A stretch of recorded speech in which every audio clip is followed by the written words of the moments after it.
네, 안녕하세요. 영수회담이요. 예. 본인의 예상대로 된 겁니까? 결과가 아니면 예상인데 이런 생각이 들었습니까? 성과 없잖아요.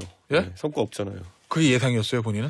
저 그래서 그렇게 만나가지고 의제 조율 없이 만나가지고는 안 된다 그냥. 예. 듣고 끝날 거다. 예. 네, 그런 생각이었는데 실제로 그렇게 됐고 제가 좀 아쉬운 건 뭐냐면 이재명 대표가 그 한 18분 정도 이렇게 자기 써온 거 읽고 이렇게 하면서 예, 예. 기분은 냈는데 예.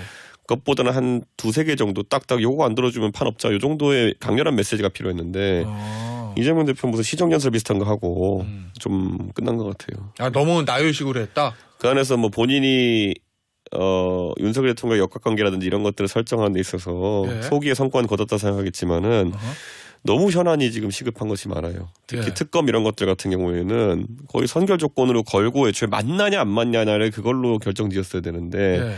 본인이 생각이 너무 많았던 것이 아닌가. 의제 조율이 안 된 거는 그럼 대통령실의 전략이었다고 봅니까? 그렇다기보다는 아무것도 할 수가 없는 거니까 우선 만나자라고 한 거겠죠. 최상면 특검도 받을 수가 없고 25만 원 지원금도 받을 수 없고 예. 그렇기 때문에 뭐 열어놓고 만나자 이렇게 한 거겠죠. 그러면 의제 조율 안 됐음에도 불구하고 그냥 만나겠다는 이재명 대표도 만나는 게 중요했다? 이재명 양쪽 대표에게 다. 정치적 승리로서 만나는 건 필요했지만은 실제 예. 현안을 풀어내려면은 조율하고 만났어야죠. 왜냐하면 이재명 대표에게는 사실상 총리 인준권이라는 그 표현이 좀 그렇지만 대통령의 목줄 잡고 있는 건이 있었거든요. 예. 그러니까 총리 인준 해줄 테니 대신 뭐를 들고 와봐라 이렇게 딱 했어야 되는데 예. 지금은 뭐 그 지렛대 제대로 활용하지 못한 느낌? 예. 그러면 이 영수회담은 양쪽 다 얻은 것이 없는 양쪽 다 패자예요? 아니면 그래도 나는 할 말 했어? 뭐 이거 다 양쪽 다 승자예요? 아니죠. 이재명 대표의 승리죠. 우선 하게 된 것 자체가. 하게 된 거 자체. 네, 왜냐하면 처음에 뭐 범죄자로 몰아붙이고 예. 대화의 상대로 인정 안 했다가 2년 만에 만난 거 아닙니까? 네. 전 윤석열 대통령 아마 절치부심했을걸요. 그래요. 그리고 이제 속으로는 빨리 그 이화영 재판 결과 하나 나와라 이러고 있겠죠. 그러니까 서로의 동상이몽이로 만났기 때문에 이재명 대표가 소기의 성과는 있었으나 뭐가 타협이 이루어지긴 어려웠다. 윤석열 대통령은 전혀 얻은 게 없습니까 그러면? 시간 벌었죠. 소통의 이미지. 시간 벌었죠. 시간 어떤 시간? 이화영 재판 1심 나올 때까지. 그래요? 네. 그럼 만약에 이화영 전 부지사 1심에서 대부분 유죄가 나오고 중형이 선고된다고 하면 그러면 이재명 대표를 바라보는 윤석열 대통령의 시각이 완전히 바뀔 거다? 라고 윤석열 대통령 또 이제 생각하면서 만난 거죠. 근데 제가 봤을 땐 대세에 영향 없어요. 윤석열 정부 지금 겪고 있는 어려움에 대해서는 예. 이화영 부지사가 어떻게 되는지는 별 관계 없고, 그러니까 아까 예. 제가 동상이몽이라 말씀드렸잖아요. 예. 이재명 대표 입장에서는 자기를 그렇게 범죄자라 무시하던 사람이 자기를 만날 수밖에 없게 된 건 이거 예. 정치적 승리. 예. 윤석열 대통령은 어쨌든 시간 끌면서 사법 리스크를 다시 한번 기다려볼 수 있는 타이밍 벌기. 예. 이 두 가지 이해관계가 맞아떨어져서 한 거지. 예. 이걸 통해서 무슨 뭐 정책 현안에서 타결을 하고 민생을 다루고 이럴 의지는 양쪽에 애초에 많지 않았다. 그런 양쪽에다 그런 목적만 있었다. 그러면 양쪽 다 소기의 성과는 거뒀겠네요. 그런 목적이었다고 하면. 그렇죠. 그래서 제가 처음에 조국 대표가 거기서 뭐 껴가지고 뭐 이거 해달라 저거 해달라 끼지 마시라고. 예. 예. 두 교섭단체 대표 만나겠다는데 예. 우선 만나고 난 뒤에 얘기 들어보자라고 제가 얘기했던 거는 예. 애초에 그 둘은 각자의 목적이 있었어요. 예. 그러면은 범야권 연석회의를 조국 대표가 제안했을 때 거절했잖아요. 이준석 대표도. 예. 그럼 그런 이유 때문이었습니까? 사실 이번 판은 그러니까 한번 만나가 그런 얘기하는 목표, 시간 끌기 정도 예. 그 정도로 보면 되는 거고. 예. 다만 이제 총리 인준을 놓고 뭐를 바터할 거냐 이런 것들은 굉장히 중요해지겠죠. 예. 자, 그러면 향후에 아까 이준석 대표 얘기로는 윤석열 대통령은 이화영 지사 1심 나올 때까지 시간을 끌고 싶겠지만 예. 본인 뜻대로 되지 않을 거다. 설사 유죄가 나온다 하더라도 이 얘기잖아요. 예. 그럼 나중에 뭐 올 하반기나 뭐 여름쯤에 다시 한번 영수회담이 열린다고 하면 그 전에라도 법야권 연석회의 열리면 참석하겠습니까 그때는? 이제 열리기 쉽지 않을 겁니다. 이제 영수회담 한동안은. 자체가? 예. 물밑 협상은 있겠지만은 예. 이거 만나봐야 뭐 둘이 뭐 하는지 뻔히 보이잖아요. 예. 예. 그렇기 때문에 만나긴 좀 어려울 거다. 아니 대통령은 또 만나자. 대통령실에서 이 얘기했었고 민주당도 뭐 긍정적으로 대답한 것 같던데. 그러니까 이제는 이재명 대표가 첫 번째는 가가지고 윤석열 대통령이 저런 사람인지 몰랐다 이렇게 버틸 수 있는 건데 예. 두 번째부터는 가서 실적을 내야 되잖아요. 예. 그런데 대통령이 어떤 사람인지 아는데 실적을 어떻게 됩니까? 예. 만약에 이준석 대표가 지금 개혁신당의 제1야당이어서 예. 윤석열 대통령과 영수회담을 만약 했다고 하면 그러면 본인은 어떻게 했겠어요?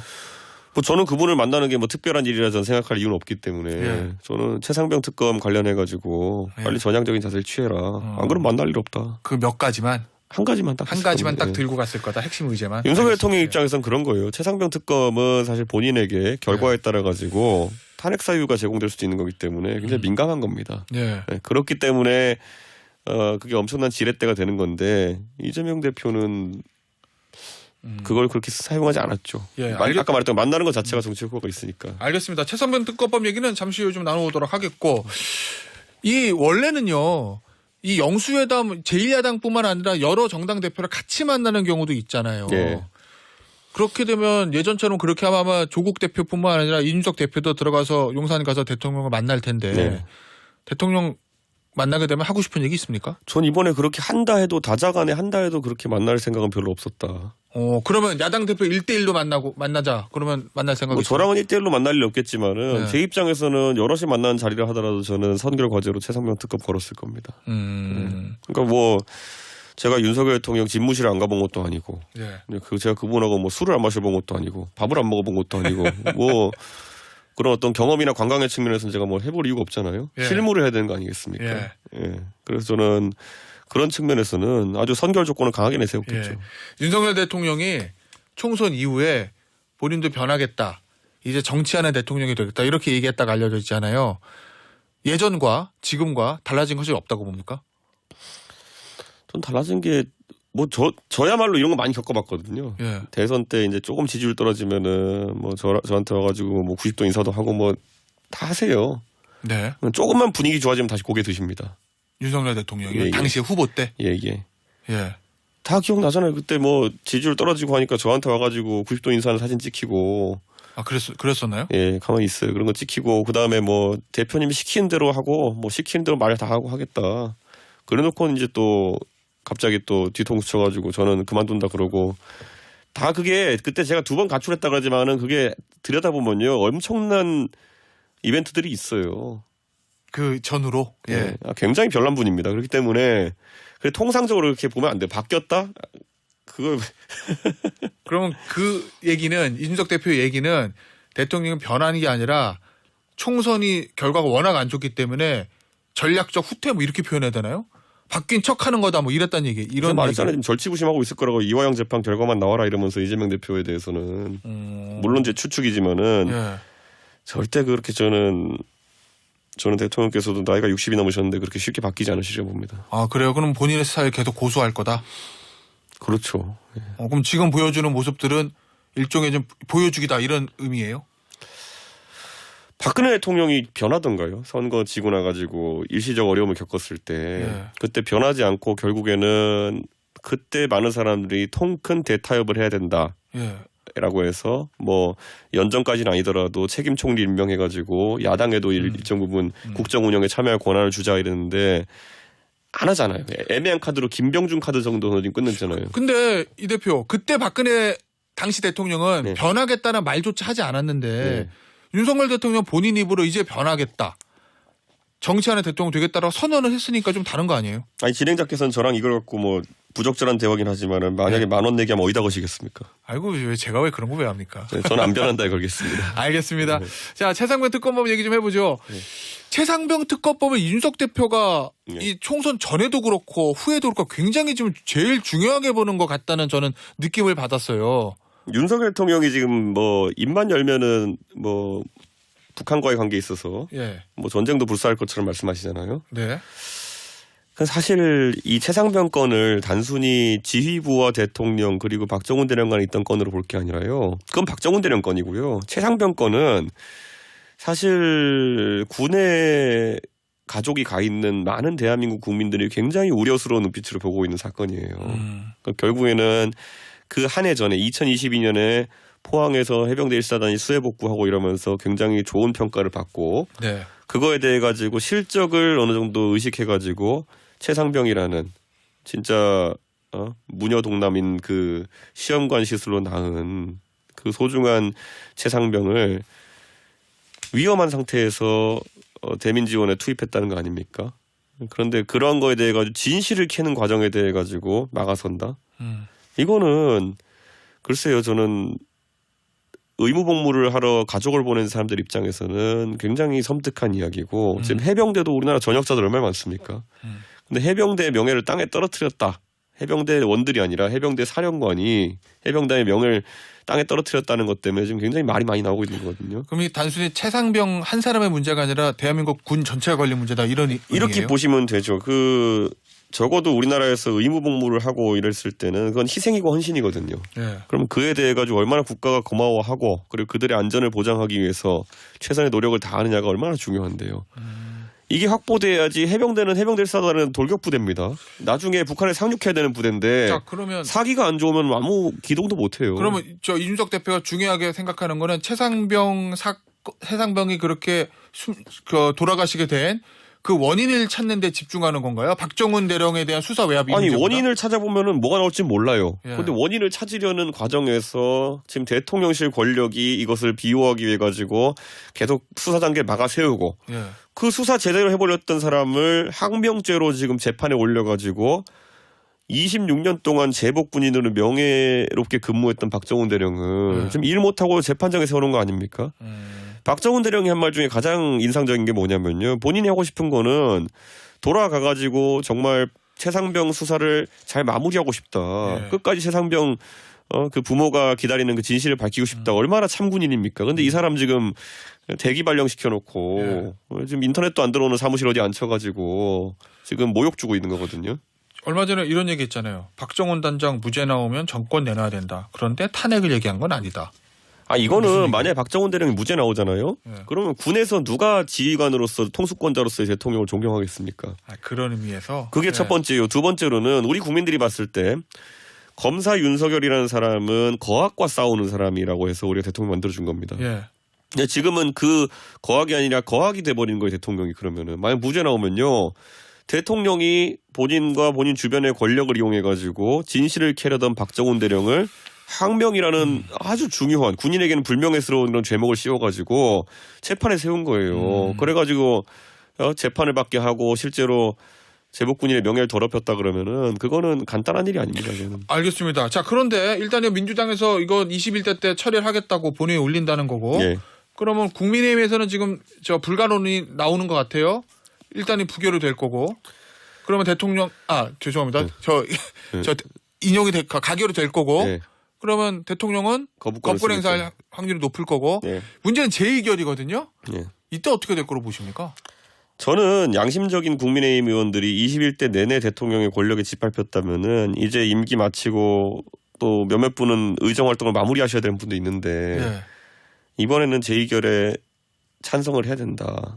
그래서 저도 개인적으로 몇 분하고 대화 나눠봤지만은 예.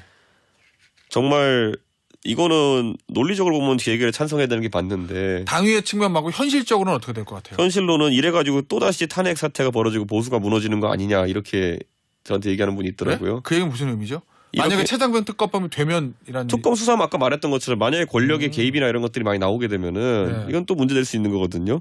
자, 그래서 제가 그렇게 얘기했어요. 그럼 그 답변을 뭐라고 했냐면은 그럼 이거 은폐하고는 그러면 국민의힘이 은폐하는데 이 거부권에 힘을 실어주고는 국민의힘이 그러면 다른 방법이 있을 것 같습니까? 저는 지금 이번에 총선이 증명해줬잖아요. 예. 젊은 세대가 윤석열 대통령을 찍었던 이유도 공정이라는 가치요. 지금 만약에 이게 수사를 뭉갠다 그러면은 그것도 공정의 정신에 위배되는 건데 그럼 그거 갖고 지방선거 가보라. 아마 대패도 이런 대패가 없을 거다. 예. 그럼 어떤 의미에서든지 국민의힘을 위해서 더 털고 가야 된다 뭐 이런 뜻이군요. 그러니까요. 저는 총선 끝나고 다들 모여가지고 뭐 원외 인사들끼리 모여가지고 토론회하고 하면 뭐합니까? 예. 연습 문제를 어떻게 푸냐가지고 항상 연습 문제를 제가 얘기하잖아요. 예. 평소에 아무리 입으로 떠들어도 시험 봤는데 성적이 안 나오면은 그거는 인정 못 받아요. 지금 아무리 뭐 당이 바뀌어야 된다 이 난리치고 나가지고 모여가지고 다들 언론에는 멋진 말 해놓고는 정작 표결하러 들어가서 니네 연습 문제 보자 그러면은 또 쫄아가지고 안 하고 그러면 그거는 국민들이 양치기 소년에 한두 번 속지 그게 세 번째 속겠습니까? 알겠습니다. 자, 국민의힘 얘기 좀 해보죠. 이 윤핵관 원내대표 출연하면 협력이 어려울 거다. 뭐 이런 얘기했습니다. 이 결국 이제 윤핵관 원내대표라는 게 이제 이철규 의원을 지칭하는 것 같은데 국민의힘 원내대표 선거 미뤄졌잖아요. 네. 아직까지 출마하겠다는 사람은 한 사람도 없어요. 이철규 의원도 공식적으로 출마 선언한 건 아닙니다. 이 상황에서 친윤인 배현진 의원도 어제 공개적으로 이철규 의원 나오지 마세요라고 얘기했고 그 바로 옆 지역구인 박정훈 당선이죠. 송파갑. 안 나오는 게 나을 것 같다. 이런 취지 얘기를 했습니다. 이 상황 어떻게 봅니까? 지금 대세적으로 다 말씀하신 분들이 뭐 강남 지역 당선자들이거나 아니면 예. 강원 영남 지역 당선자분들이 말하고 있잖아요. 예. 그분들이야 뭐 본인들의 권력을 공고하기 위한 나름의 싸움을 하고 있는 거지. 예. 뭐 대세가 변하지는 않을 거거든요. 이철규 의원이 그럼 단독 출마해도 될 거라고 보세요? 아니요, 저는 대세라고 하면 네. 지금 윤핵관 뭐 이선 후퇴도 아니고 영구 은퇴를 시켜야 되는 상황인데. 국민의힘 입장에서? 예. 그러니까 저는 지금 상황에서 그나마 국민의힘이 원내에서 힘을 받으려면은 이미 불출마 선언했지만은 그래도 중도 성향이나 아니면 부산 지역에서 어려운 지역구에서도 당선됐던 김도읍 의원 정도가 원내표 역할을 맡지 않는 한 예. 그건 뭐 누가 와도 좀 비슷할 거다. 그 친윤인 배현진 의원도 이철규 의원 하지 말라. 이 얘기 나온 거는 뭔가 친윤 세력 내에서 아니, 그분은 뭐 싫어하는 분이 많은 것 같아가지고 예. 그분이 뭐 특별하게 친윤이라서 그렇게 얘기하고 이런 건 아니에요. 제가 봤을 때. 그래요? 예. 왜 그런 거예요, 그러면? 그냥 싫어하는 분이 많은 것 같아요. 누가 누굴 싫어한다고요? 배현진 의원도 싫어하는 분이 많은 것 같고. 예, 그래서 저는 뭐 배현진 의원도 재선 의원이니까 본인이 뭐 말을 하면서 그렇게 의견을 더할 수는 있겠지만은 예. 저는 이철규 의원이 조금이라도 염치나 용기가 있으면은 본인이 불출마 선언하면서 김도읍 의원 나와라라고 하는 게 그나마 멋있어 보인다. 현실은 어떻게 될 것 같습니까? 글쎄요. 현실은 이제 이철균이 아니냐라고 가다가 이제 조선일보, 동아일보 사설 두드려 맞고 이러면서 이제 그만두겠죠. 그래요? 알겠습니다. 예.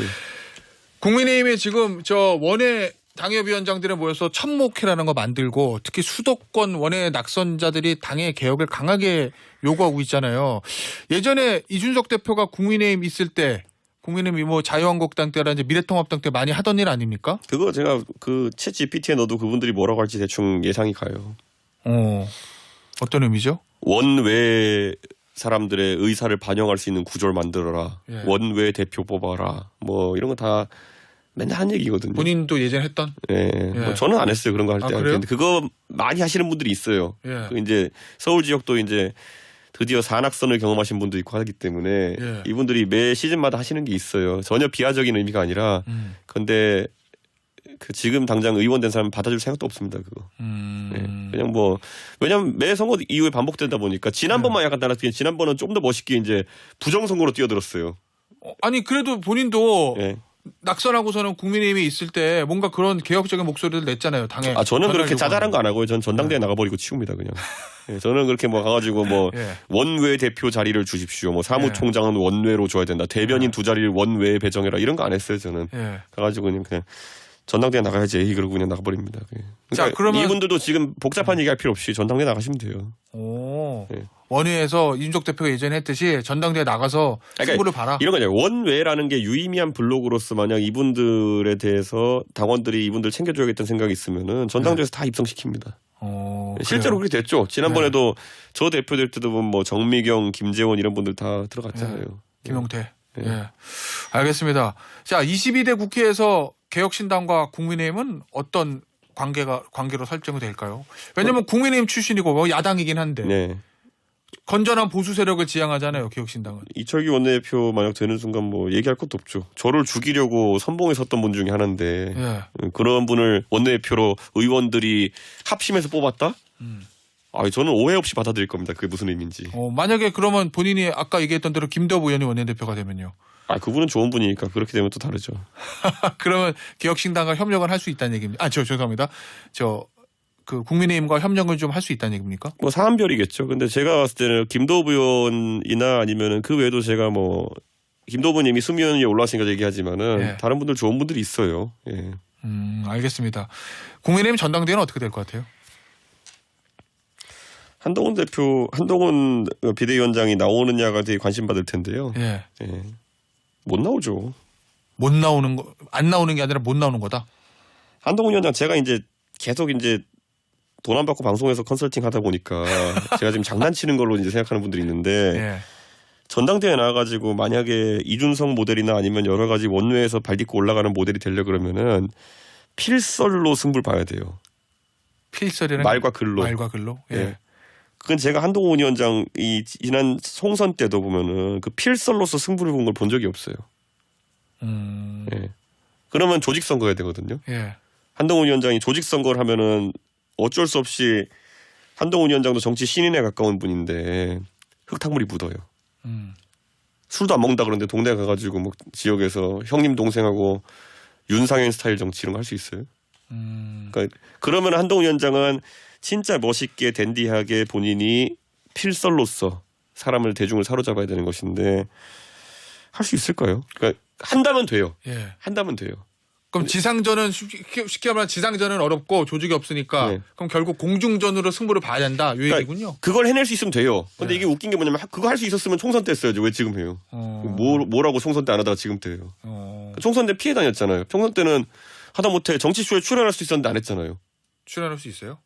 아니 총선 때는 할 수 있었잖아요. 총선 때는 정치쇼가 뭐 진행자가 편향적이겠어요. 뭐겠어요. 왜 못 나와요? 네? 아니 뭐 총선 때 아마 언론에 출연 안 했으니까. 알겠습니다. 무슨 언론에 왜 안 말씀인지. 나와요? 그러니까 나와가지고 예. 네? 진행자가 왜곡시킬 그런 가능성도 없고 여기는. 알겠습니다. 어떤 네. 의미인지. 개혁신당 얘기 좀 보죠. 전당대회 어떻게 되는 거예요? 당대표, 차기 당대표? 지금 뭐 5명의 후보들이 나와 있고요. 예. 뭐 허은하, 이긴 그리고 전성균, 청강정, 조대원 이렇게 5분 나와 있는데요. 예. 다 훌륭한 분들이고 저는 제혁신당이야말로 좀 필설이 좋은 분들이 좀 됐으면 좋겠다. 자, 그런데 지금 후보들이 다 이준석 대표하고 연이 좀 있는 사람들이잖아요. 그렇죠. 예. 예. 뭐 굳이 말하자면 이준석 개라고 할 수 있는데 왜 이원욱 의원, 조응천 의원, 금태섭 전 의원 다른 정파 분들은 안 보이는 거예요? 굳이 말하면 전성균 의원은 화성시 의원이고 이원 아, 예. 의원이 잘 보살피는 그런 거고. 어쨌든. 예. 조대원 후보는 뭐 제가 이준석계를 하기 전에 본인이 또 예전에 국민의힘 전당대회 나가고 예, 예. 굉장히 박력 있는 정치를 해온 그런 정치인이고 청강정 후보도 저랑 국민의힘 있을 때 뭐 의정부 쪽에서 활동하시면서 친분이 있는 분이고. 자, 그러면 질문을 바꿔서 예. 조응천 의원이나 이원욱 의원, 금태섭 전 의원의 역할은 뭡니까? 조홍천 의원하고 이원욱 의원은 아무래도 저랑도 긴밀히 소통하고 뭐 일주일에 한 번씩은 계속 식사도 하고 만나고 이러는데 예. 결국 이 당이 젊은 사람들이 굉장히 주력이 돼가는 상황 속에서 서포트 역할을 되게 하고 싶다는 의지가 강하세요. 아, 그래요? 예. 예. 그리고 굉장히 이 개혁신당 참여할 때부터 어려운 도전인 걸 알고 사심 없이 들어오셨기 때문에 예. 본인들의 그 역할을 지금 만들어 나가고 있는 중입니다. 알겠습니다. 예. 오늘 인터뷰는 여기서